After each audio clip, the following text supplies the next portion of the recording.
vendredi 10 février, Pierre Palmade a provoqué un terrible accident sur la D372 au niveau de Villiers-en-Bière, dans le sud de la Seine-et-Marne. On compte 3 blessés graves dont un enfant toujours en coma artificiel, du papa de l'enfant et une femme enceinte qui a perdu son bébé, en plus de l'humoriste vedette. Sont activement recherchés depuis vendredi 2 hommes, qui accompagnaient Pierre Palmade dans sa voiture et qui ont pris la fuite.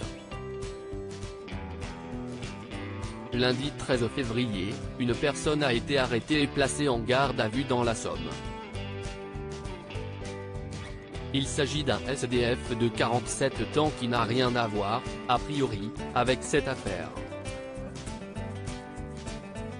Ce mardi 14 février, on apprend du Parisien que la maison de Pierre Palmade a été cambriolée. Un ou plusieurs voleurs se sont introduits dans la nuit de ce lundi à mardi au domicile de l'humoriste de 54 ans à Villiers-en-Bière, résidence qui a fait l'objet de 2 perquisitions dans l'enquête sur l'accident.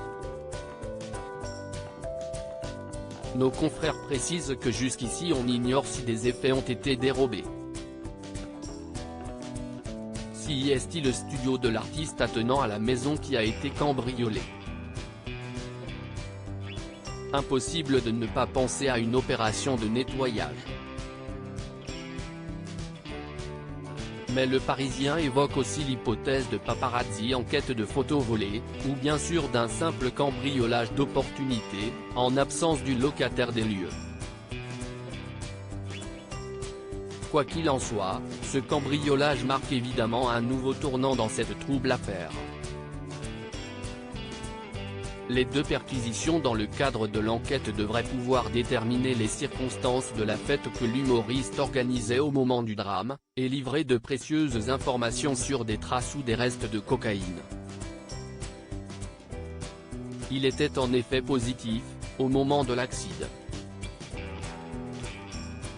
L'alarme s'est déclenchée dans la nuit. Des sources proches de l'enquête ont fait savoir que l'alarme du domicile secondaire de Pierre Palmade se serait déclenchée vers 1h30 du matin.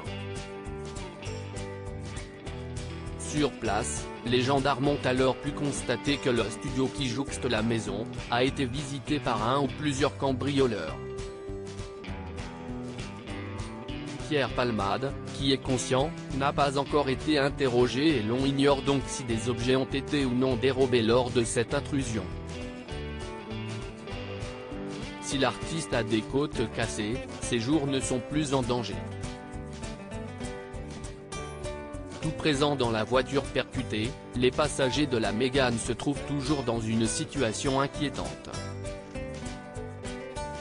Les jours de la femme enceinte, qui a perdu son bébé, ne sont plus en danger mais son état est toujours très préoccupant. Le petit garçon de 6 ans est toujours dans le coma artificiel et son père polytraumatisé a subi au moins 5 opérations, et se trouve toujours dans un état grave.